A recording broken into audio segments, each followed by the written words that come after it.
Hello friends, நான் சாவித்ரி பேசுகிறேன். இன்றைக்கி வீடியோவில் என்னுடைய கிச்சனில் மணி சேவ் பண்ணுறதுக்காக நான் ஃபாலோ பண்ணுற சில டிப்ஸை தான் உங்கள் கூட ஷேர் பண்ண போகிறேன். இதுக்கு முன்னாடி நம்ம சேனலில் மணி சேவிங், கோல்டு சேவிங், டெப்ட் ப்ராப்ளம் வீடியோலாம் போட்டிருக்கேன். அந்த வீடியோவும் அட்டாச் பண்ணுறோம், பாருங்கள். உங்களுக்கு யூஸ்ஃபுல்லாக இருந்துச்சுன்னா என் சேனலை நீங்கள் சப்ஸ்கிரைப் பண்ணுங்கள், லைக் பண்ணுங்கள், ஷேர் பண்ணுங்கள். வாங்க வீடியோக்குள்ளே போகலாம்.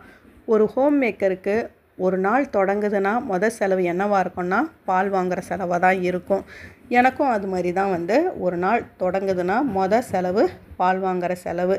இந்த பணம் பார்த்திங்கன்னா நான் தினம் எடுத்து பால் வாங்க மாட்டேன். ஒரு ஆப் ஒன்று வச்சுருக்கோம், மில்க் பேஸ்கெட்டுன்னு. அந்த ஆப்பில் நாங்கள் மாத தொடக்கத்திலே பணம் போட்டு வச்சுருவோம். நம்மளுக்கு பால் வேணும்னா ஆர்டர் போட்டோம்னா காலையிலே ஒரு 7 மணிக்குள்ளெல்லாம் பால் வந்துடும், நம்ம எடுத்து யூஸ் பண்ணிக்கலாம்.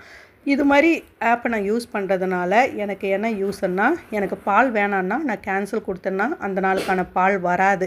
அந்த பணம் என் வாலெட்லேயே இருக்கும். நான் அந்த பணத்தை அப்படியே வச்சுக்கலாம். இதுவே நீங்கள் தினம் பால் வாங்குறீங்க அப்படின்னா, நீங்கள் பால் வாங்காத நாளுக்கு பணம் இருக்கு இல்லைங்களா, அந்த பணத்தை நீங்கள் உண்டியலில் போட்டு வைக்கலாம். நான் பால் வாங்காத நாளுக்கு என்னுடைய வாலெட்லேயே பணம் இருக்கிறதுனால மாத தொடக்கத்தில் ஒரு 1000 ரூபாய் போடுறேன்னா, ஆல்ரெடி ஒரு 500 ரூபாய் இருக்குன்னா வெறும் 500 ரூபாய் மட்டும் அந்த ஆப்பில் போட்டு 1000 ரூபாய் ரவுண்ட் அப் பண்ணிவிடுவேன். மீதி ஆகிற அந்த 500 ரூபாவை நான் சேவிங்ஸாக வச்சுருவேன். இது மாதிரி நீங்கள் ட்ரை பண்ணலாம். ரெண்டாவது கிராசரியில் நான் எப்படி சேவ் பண்ணுறேன்னா, நான் பேக்கெட்டாக வாங்கிறது கிடையாது. சில பிராண்டெல்லாம் வரும் இல்லைங்களா, பேக்கெட்டில் வாங்குற மாதிரி, அது மாதிரி கிராசரி நான் வாங்க மாட்டேன். லூஸில் தான் வாங்கிறது. ஏன்னா நம்ம அது மாதிரி பிராண்டட் பொருளை வாங்கும் பொழுது நம்மளுக்கு எக்ஸ்ட்ரா பணம் ஆகுது. நான் நிறைய இது பண்ணி பார்த்துட்டேன், ட்ரை பண்ணி. நம்ம ஊரில் இருக்கும் போதே நான் பேக்கெட்டில் வாங்கினாலும் லூஸில் வாங்கும் பொழுதும் நம்மளுக்கு நிறைய டிஃப்ரென்ஸ் தெரியுது. பேக்கெட்டில் வாங்கும் பொழுது 10 ரூபாய் 20 ரூபாய் அதிகமாக இருக்குது, லூஸில் வாங்கினா கம்மியாக இருக்குது. இது மாதிரி பிஸ்கெட்டெல்லாம் பார்த்திங்கன்னா நான் ஹோல்சேல் ஷாப்பில் தான் வாங்குறது. ஒரு 200 ரூபாய் பிஸ்கெட் பேக்கெட் ஃபுல்லுன்னா 185 ரூபாய்க்கு கொடுக்குறாங்க. ஒரு 15 ரூபா வரையும் நம்மளுக்கு சேவ் ஆகுது. கோதுமை மாவு நான் இங்கே பூனேயில் இருக்கிறதுனால அரைக்கிறது கிடையாது, ரேஷன் கார்டெல்லாம் கிடையாது இல்லைங்களா, அதனால் தேவையான அளவு நான் வாங்கிக்கிறேன். இதுவே நீங்கள் நேட்டிவ் பிளேஸில் இருக்கீங்கன்னா ரேஷனில் வாங்கி நீங்கள் கோதுமையை மாவாக அரைச்சிக்கலாம். இது மாதிரி ஹெல்த் ட்ரிங்க்ஸ் எல்லாம் நம்ம ஹோல்சேல் ஷாப்லேயே வாங்கிக்கலாம். இந்த ஹார்லிக்ஸ் பார்த்திங்கன்னா 294. ஆனால் நான் ஹோல்சேல் ஷாப்பில் வாங்கும் பொழுது எவ்வளோ கொடுத்தாங்கன்னா 280 ரூபாய்க்கு கொடுத்தாங்க. அதிலே ஒரு 14 ரூபாய் அளவுக்கு எனக்கு சேவ் ஆச்சு. எண்ணெய் நான் கேனாக வாங்க மாட்டேன், பேக்கெட்டாக வாங்கிப்பேன். ஏன்னா 2 பேருக்கு 2 லிட்டர் எண்ணெய் ஒரு மாதம் ஃபுல்லாக வரும். நிறைய ஃப்ரையெல்லாம் பண்ண மாட்டேன். வீக்லி ஒன்ஸ் தான் ஃப்ரையெல்லாம் இருக்கும் நம்ம வீட்டில். இங்கே மிளகாத்தூளெல்லாம் நான் அரைக்கிறது கிடையாது. ஏன்னா 2 பேருக்கு 50 கிராம் இருந்தாவே ஒரு மாதம் வரையும் எனக்கு வந்துடும். நான் அம்மா வீட்டிலேருந்தும் மிளகாத்தூள் வாங்கி அரைச்சி அனுப்புங்கள்லாம் சொல்கிறதில்ல. ஏன்னா கொரியர் சார்ஜும் அதிகமாகுது. நம்ம அந்த வீட்டு மிளகாத்தூளுக்கே அடிக்ஷன் ஆகிடுவோம். அதனால் இங்கே நம்ம கடையில் வாங்குகிற மிளகாத்தூள் போட்டு செஞ்சால் நம்மளுக்கு செட் ஆகாத மாதிரியே இருக்கும். அதனால் பூனே வந்ததுலேருந்து நானே இங்கே கடையிலே வாங்கிக்கிறேன். 50 கிராம் வாங்கினாவே ஒரு மாதம் அளவு வருது. கம்ஃபர்ட்டு நான் கம்ஃபர்ட்டு பவுச்சில் தான் வாங்குறது. என் வீடியோவை கண்டினியூஸாக பார்க்குறவங்களுக்கு தெரியும், நான் எப்போவுமே பவுச்சில் தான் வாங்குவேன். ஏன்னா பாட்டிலில் வாங்கினா மாதம் முடியறதுக்குள்ளவே கம்ஃபர்ட்டு முடிஞ்சிடுது. இது மாதிரி பவுச்சாக வாங்கினா ஒரு நாளைக்கு ஒன்றுன்னு யூஸ் பண்ண முடியும். இல்லை கொஞ்சமாக துணி இருந்துச்சுன்னா பாதி கூட நம்ம யூஸ் பண்ணிங்கன்னா மாதம் முழுசும் வருது. ஷாம்பு நான் பாட்டிலில் வாங்குறதில்ல, சின்ன பவுச்சு வாங்கிக்கிறது. இது மாதிரி பவுச்சில் நம்ம யூஸ் பண்ணும்பொழுது அளவாகவும் யூஸ் பண்ணுவோம், நம்மளுக்கு பணமும் சேவ் ஆகும். நான் ஒரு எக்ஸாம்பிளாக இந்த ஒரு இதுவை சொல்கிறேன் நான் டிப்ஸை. இது மாதிரி உங்கள்கிட்ட பாக்ஸ் இருக்குதுன்னு வச்சுக்கோங்க. அந்த பொருளை வாங்குறீங்கன்னா லூஸில் வாங்கி ஃபில் பண்ணிக்கோங்க. இந்த பட்டர் நான் 2 மாதத்துக்கு முன்னாடி வாங்கினேன். டப்பாவில் வாங்கி நான் யூஸ் பண்ணி முடிச்சிட்டேன். இப்போ இந்த மாதம் நான் வாங்கும் பொழுது பேக்கெட்டாக வாங்கிக்கிட்டேன். 100 கிராம் பேக்கெட் வாங்கினேன். இந்த 100 கிராம் பேக்கெட் 60 ரூபா தான்.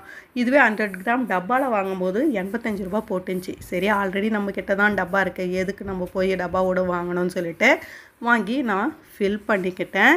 இது மாதிரி கூட நீங்கள் லூஸில் வாங்கி உங்கள்கிட்ட டப்பா இருந்தால் ஃபில் பண்ணிக்கலாம். ஏன்னா அதுக்கும் சேர்த்து தான் நம்மக்கிட்ட பணம் வாங்குகிறாங்க. நம்ம டப்பாவாக ஒவ்வொரு மாதமும் வாங்கிக்கிட்டு இருந்தால் நம்மளுக்கு அதிகமாக பிளாஸ்டிக் பொருள் வீட்டில் சேரும். நம்ம இதுவே அந்த பிளாஸ்டிக் பொருள் சேர்ந்ததை எடுத்துகிட்டு போய் நம்ம காயெல்லாம் கடைக்கு போட்டாலும் நம்மளுக்கு அவ்வளோ பணம் வராது. ஏன்னா 1 கிலோக்கு 5 ரூபா கொடுப்பாங்க. அதுக்குன்னு நம்ம ஒரு 15 ரூபா டப்பாக்கு எக்ஸ்ட்ரா கொடுத்து வாங்கணும்னு அவசியம் கிடையாது. நான் இது மாதிரி தான் இந்த மாதம் ஃபில் பண்ணி வச்சுருக்கேன். நான் எப்போவுமே லூஸில் தான் வாங்குவேன். டப்பாக்கும் சேர்த்து தான் பணம் கொடுக்கணுன்றதுனால நான் இது மாதிரி வாங்கிப்பேன். இது மட்டும் இல்லை, தேங்காய் எண்ணெயும் வந்து ஃபஸ்ட் டைம் மட்டும் டப்பாவில் வாங்கிப்பேன். அதுக்கப்புறம் நம்ம ஊரில் இருக்கும்போது 10 ரூபா பேக்கெட் இருக்கும் இல்லைங்களா, அதை எடுத்து ஃபில் பண்ணிப்பேன். இந்த மாதம் நான் வெல்லம் வாங்கிட்டு வந்தேன்னு சொன்னேன் நான் க்ராசரி லிஸ்ட்டில். அந்த வெல்லத்தை என்ன பண்ணேன்னா நல்லா இடிச்சிட்டு நான் அதை கொஞ்சம் பீஸாக ஆக்கிட்டேன். ஏன்னா நம்மளுக்கு அந்த டைமில் உடச்சி பண்ண முடியாது. ஃப்ரீ டைமில் நான் உடச்சி வச்சுக்கிட்டேன்.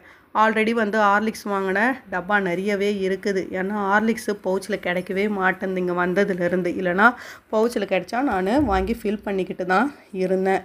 கிடைக்காததுனால டப்பா வாங்குறதுனால டப்பாவும் அதிகமாக சேருது. இந்த டப்பாவை எதுக்கு நம்ம வேஸ்ட் பண்ணணும்னு சொல்லிட்டு வெல்லத்தை உடச்சி இதில் ஃபில் பண்ணி நான் ஃப்ரிட்ஜில் வச்சுட்டேன். இதனால் பார்த்திங்கன்னா நம்மளுக்கு டப்பாவும் வந்து யூஸ் ஆகுது, நம்ம பொருளும் வீணாகாத அழகாக எடுத்து யூஸ் பண்ணிக்க முடியும். அடுத்த டிப்ஸு பார்த்திங்கன்னா மாவு, தோசை மாவை வந்து நான் அரைச்சி வச்சிடுறது. இங்கே பூனேயில் இருக்கிறதுனால இங்கே தோசை மாவெல்லாம் அவ்வளோ கிடைக்காது. வாரத்துக்கு ஒரு முறை சந்தையில் கிடைக்கும். நான் அது மாதிரி வாங்குறதில்ல. வாரத்துக்கு நான் அரைச்சி ஃப்ரிட்ஜில் வச்சுருவேன்.